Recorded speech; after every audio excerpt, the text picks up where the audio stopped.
Plastic memories episode 6। Episode की starting में हमें काजुकी को दिखाया जाता है जो इज़ला को देखकर स्माइल करती है, जिस पर इज़ला का कुछ ऐसा रिएक्शन होता है। उसके बाद हमें अम्यूज़मेंट पार्क का सीन दिखाया जाता है जहाँ पर इज़ला और काजुकी एक साथ बैठे होते हैं। उसके बाद हमें इज़ला को दिखाया जाता है जिसकी कंडीशन वीक होती है और काजुकी उसे तेत्सुगुरु के पास छोड़ देती है। तेत्सुगुरु काजुकी से पूछता है, क्या तुम अकेली जा रही हो? तुम्हें बैकअप के लिए वेट करना चाहिए। काजुकी कहती है टाइम नहीं है और वो ये कह के वहाँ से चली जाती है। उसके बाद हमें काजुकी को बेहोश दिखाते हैं जहाँ पर एक डॉक्टर कहता है हमें उसकी एक टांग काटनी होगी क्योंकि हम उसकी ये वाली टांग नहीं बचा सकते। इज़ला ये सब बातें उनकी सुन लेती है और इमोशनल हो जाती है। उसके बाद हमें दोबारा से अम्यूज़मेंट पार्क का सीन दिखाया जाता है जहाँ पर इज़ला और काजुकी बैठे होते हैं, जहाँ पर इज़ला काजुकी से माफ़ी मांगती है। काजुकी कहती है मैं तुम्हारे साथ बिताए हुए पल कभी नहीं भूलूंगी, लेकिन अब से मैं तुम्हारे पार्टनर नहीं रहूंगी। उसके बाद हमें काजुकी को दिखाते हैं जो अपने बोर या बिस्तर उठाकर वहाँ से इज़ला के कमरे से चली जाती है, जिस वजह से इज़ला का मूड डाउन हो जाता है। उसके बाद जब इज़ला की आंखें खुलती है तो वो अपने आप को एक कमरे में पाती है क्योंकि वो एक अपना पिछला पास्ट देख रही होती है सपने में। अगले सीन में हमें काजुकी को दिखाया जाता है जो सबको थैंक्स बोल रही होती है जो भी उन्होंने मार्शो को पकड़ने के लिए किया। उसके बाद यामानो में बताता है कि ब्लैक मार्केट रिट्रीवर्स को भी अरेस्ट कर लिया गया है। यहाँ पर सुकासा पिछले इंसिडेंट को याद करता रहता है और गुस्सा होता रहता है। तभी काजुकी कहती है सुकासा क्या तुम सुन रहे हो? सुकासा कहता है हाँ। काजुकी कहती है जब तक इज़ला काम पर वापस नहीं आ जाती तब तक तुम डेस्क ड्यूटी पर होगे, समझ गए? सुकासा हाँ कर देता है। अगले सीन में हमें इज़ला को दिखाते हैं जिसे होश आ गए होते हैं और जब वो अपने पास देखती है तो वहाँ पर सुकासा भी होता है। तभी वहाँ पर तेत्सुगुरु भी आ जाता है और वो कहता है इसने तुम्हारे साथ पूरी रात रहने के लिए ज़िद की, ये बहुत ही ज़िद्दी बच्चा है। उसके बाद तेत्सुगुरु कहता है कल तुम यहाँ से जा सकती हो पर तुम्हारी मेंटेनेंस में अभी कुछ दिन लग जाएंगे।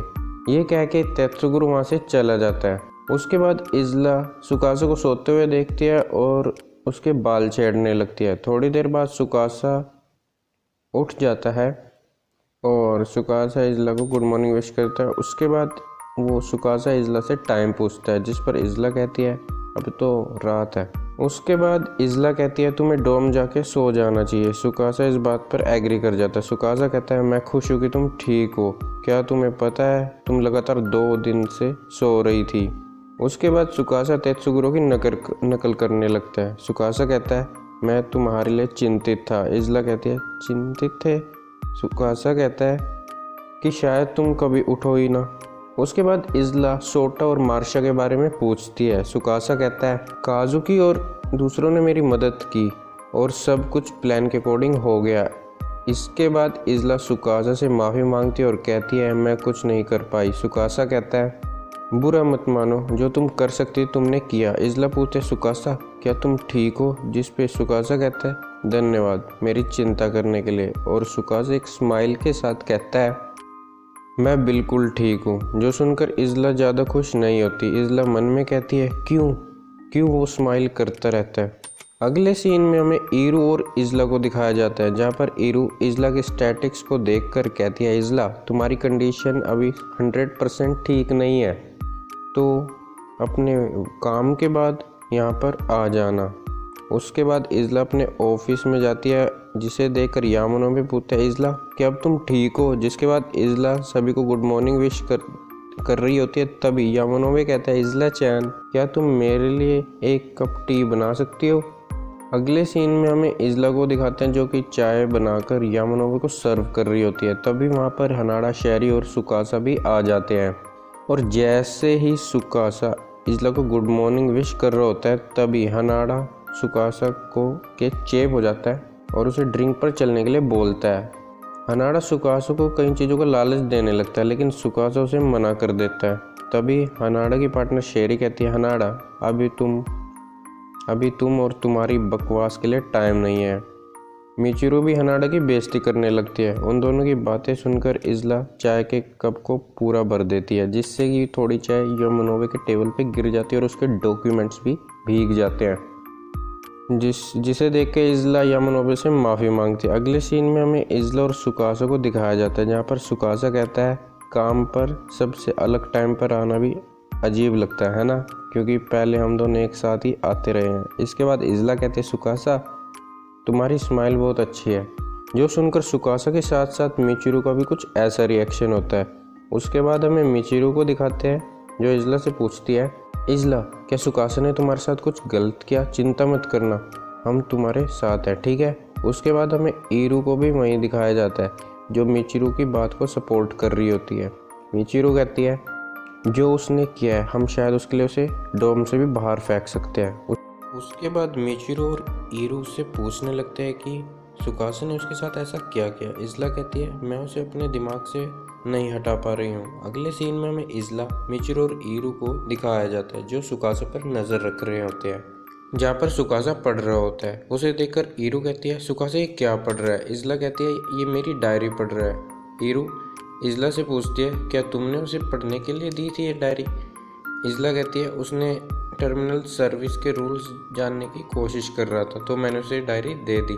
जब ईरू अपनी दूरबीन से सुकासा को देख रही होती है तभी शहरी एक पेन से उसी दूरबीन पर निशाना लगा देती है, जिसकी वजह से दूरबीन भी टूट जाती है और ईरू भी नीचे गिर जाती है। सुकासा पूछता है शहरी क्या हुआ? शहरी कहती है नहीं कुछ नहीं, मैंने ऐसा फील किया कि जैसे हमें कोई नज़र रख रहा है। उसके बाद हमें इज़ला और ईरू का रिएक्शन दिखाया जाता है जो कि वो डर रही होती है लेकिन वो हार नहीं मानती, पर मिचिरू उनकी टीम से बाहर हो जाती है। उसके बाद हमें उनके सुकासा पर नज़र रखने वाले प्लान्स को फेल होते दिखाया जाता है। अगले सीन में हमें इज़ला और मिचिरू को दिखाया जाता है जहाँ पर इज़ला कहती है मुझे नहीं पता कि सुकासा कैसा फील कर रहा है अभी। मिचिरू कहती है मैं और काजुकी सोटा से मिलने के लिए गए थे और जब हम वहाँ पहुँचे तो हमने देखा वहाँ पर सुकासा भी था। सुकासा को अपनी डेस्क ड्यूटी पर होना चाहिए था लेकिन वो फिर भी सोटा से माफ़ी मांगने के लिए वहाँ गया। उसके बाद हमें पास्ट का सीन दिखाया जाता है जहाँ पर सोटा सुकासा से पूछता है सुकासा मार्शा कहाँ चली गई? मुझे मार्शा को अलविदा कहने का मौका तक नहीं मिला। तुमने मुझसे प्रॉमिस किया था कि तुम मार्शा को वापस लेके आओगे मेरे लिए। ये सुनकर सुकासा थोड़ा इमोशनल हो जाता है और सोटा से माफ़ी मांगने लगता है, जो देखकर सोटा भी इमोशनल हो जाता है और वो कहता है क्यों क्यों तुम माफ़ी क्यों मांग रहे हो? तुमने तो मुझसे मार्शा से मिलवाने का वादा किया था। उसके बाद हमें प्रेजेंट सीन दिखाया जाता है जहाँ पर मिचिरू कहती है उसकी वजह से मुझे नहीं लगता कि वो ये भूल पाएगा और मुझे नहीं लगता कि वो उसे भूलना भी चाहेगा। इज़ला पूछते अगर ये बात है तो सुकासा स्माइल क्यों करता रहता है? मिचिरू कहती है कौन जाने। आगे मिचिरू कहती है शायद क्योंकि वो दुखी हो। इज़ला कहती है मिचिरू तुम अच्छी बन सकती हो जब भी तुम बनना चाहो, है ना? मिचिरू कहती है इज़ला तुम्हारे कहने का क्या मतलब है? इज़ला अगले सीन में हमें हनाडा और एक आदमी को दिखाया जाता है जहाँ पर वो दोनों एक दूसरे की बेइज्जती कर रहे होते हैं। उसके बाद हनाडा कहता है तुम ही थे ना वो जिसने आर सिक्योरिटी को इस मैटर में इन्वॉल्व किया? वो आदमी कहता है मेरे काम करने का तरीका अलग है। अगले सीन में हमें इज़ला को दिखाया जाता है जहाँ पर उसका चेकअप चल रहा होता है। चेकअप होने के बाद तेत्सुगुरो इज़ला को फिट बताता है। काजुकी कहती है क्या इसका मतलब यह है कि अपने काम पर वापस जा सकती है? तेत्सुगुरो हाँ करता है और काजुकी इज़ला को लिमिट से ज़्यादा काम करने के लिए मना करती है। इज़ला कहती है मैं आप सभी के लिए मुसीबत पैदा कर रही हूँ, क्या आप श्योर हो कि आप मुझे काम करने दोगी या मुझे काम करना चाहिए? काजुकी कहती है क्या तुम वापस काम नहीं करना चाहती? इज़ला कहती है लेकिन मैं आप सभी के लिए दोबारा से मुसीबत पैदा कर दूंगी। काजुकी कहती है तुम हमें मुसीबत में डाल लो या डाल रही हो या नहीं डाल रही, ये काम सुकासा का है, ये पता लगाना तुम्हारा नहीं। ये कहकर काजुकी इज़ला को उसका आईडी कार्ड दे देती है। उसके बाद हमें अगले सीन में दिखाया जाता है कि इज़ला अपने डॉर्म रूम में पहुंच जाती है और वो सुकासा को ढूंढने लगती है और सुकासा के लिए वो वेट करते करते पूरी रात बीत जाती है। इज़ला बोर हो रही होती है तो सुकासा की वो खरीदी हुई किताब द न्यूलीवैड्स मैनुअल को पढ़ने लगती है। अगले सीन में हमें इज़ला को दिखाते हैं जो सुकासा के लिए वेट नहीं कर पा रही होती तो वो ऑफिस चली जाती है सुकासा से मिलने, लेकिन जैसे ही वो ऑफिस का डोर ओपन कर रही होती है तभी उसे सुकासा की आवाज़ आती है जो बोल रहा होता है इज़ला का बचा हुआ टाइम, जो सुनकर इज़ला का कुछ ऐसा रिएक्शन होता है। उसके बाद हमें काजुकी की आवाज़ आती है जो कह रही होती है क्या इज़ला ने तुम्हें इसके बारे में कुछ नहीं बताया? सुकासा मना कर देता है। काजुकी कहती है जब से इज़ला तुमसे मिली है या तुमसे टीम अप किया है उसने, तो वो बहुत ही चेंज हो चुकी है। वो पुराने वाली इज़ला नहीं रही जिसके साथ मैं पार्टनर थी। सुकासा कहता है क्या ये सच है? काजुकी बताती है पहले वो बहुत ही ज़्यादा थकी हुई होती थी। काजुकी सुकासा को इज़ला में चेंज लाने के लिए थैंक्स बोलती है। उसके बाद काजुकी कहती है लेकिन इज़ला का लाइफ स्पैन, ये सुनकर इज़ला का मूड डाउन हो जाता है। काजुकी कहती है उस पर केवल 1000 घंटे ही बचे हैं। ये सुनकर सुकासा ऐसा बिहेव करता है जैसे मानो उसकी दुनिया ही ख़त्म हो गई हो। काजुकी कहती है 1 महीना, और जब ये टाइम आएगा तो बाकी गिफ्टिया की तरह हमें भी इज़ला को रिट्रीव करना होगा। मैं ये बात तुमसे छिपाना नहीं चाहती थी, लेकिन टाइमिंग ही ऐसी है। उसके लिए मैं तुमसे माफ़ी मांगती हूँ। तो तुम क्या करना चाहोगे? क्या तुम इज़ला के पार्टनर बने रहना चाहोगे या फिर इस रिलेशनशिप को ख़त्म कर दूसरे गिफ्टिया का वेट करोगे? अगर तुम उसे अपने पार्टनर के तौर पर रख भी लोगे तो 1 महीने बाद भी तुम्हारा रिलेशनशिप इज़ला के साथ ख़त्म हो जाएगा। इज़ला ये सब सुनकर दुखी हो जाती है और वो जाने लगते हैं। तभी सुकासा एक हीरो वाली लाइन बोलता है मैं इज़ला के साथ अंत तक रहना चाहता हूँ। जो सुनकर इज़ला वहीं रुक जाती है। आगे सुकासा कहता है अभी मैं इज़ला के अलावा अपने आप को किसी और के साथ नहीं देख सकता। काजुकी पूछती है क्या तुम श्योर हो? सुकासा हाँ करता है। ये सुनकर इज़ला बहुत ही ज़्यादा खुश हो जाती है। अगले सीन में हमें इज़ला को दिखाते हैं जो अपने कमरे पर आ गई होती है और सुकासा का वेट कर रही होती है। तभी वहाँ पर सुकासा भी आ जाता है और इज़ला को देखकर खुश हो जाता है। उसके बाद इज़ला सुकासा को कुछ कह रही होती है कि तभी सुकासा कहता है वेलकम होम इज़ला। इज़ला भी खुश होकर कहती है वेलकम होम टू सुकासा। उसके बाद हमें इज़ला और सुकासा को चाय पीते दिखाया जाता है, जहाँ पर इज़ला सुकासा से पूछती है सुकासा इसके बाद क्या तुम डिनर करना चाहोगे या नहाना चाहोगे या तुम मुझे चाहोगे? जो सुनकर सुकासा का कुछ ऐसा रिएक्शन होता है। सुकासा पूछता है क्या ये बोलने के लिए तुम्हें इरू ने कहा है?